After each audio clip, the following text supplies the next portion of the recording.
So guys, welcome to our channel once again. In today's video on our JAMB CRK exam revision series, we have here this one question to answer on the topic Jesus teaching about himself.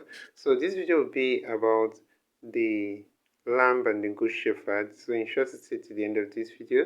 So guys, let's go ahead and answer the question here. It says, all but one of the following depicts the redemptive mission of Christ. A.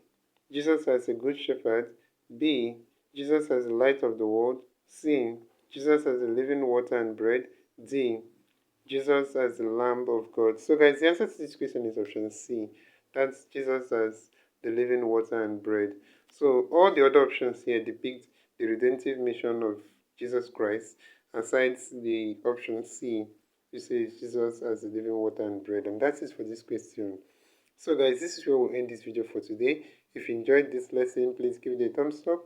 Don't forget to subscribe to this channel if you're not yet a subscriber. Also, if you have any specific question regarding this video, you can drop your question in the comment section below and we'll ensure to give you a response. So finally guys, we want to encourage you to join our YouTube channel community where we'll post major updates on JAMB examination. So you can join this channel community by hitting the join button below and we'll see you right there. Thank you once again for watching this video.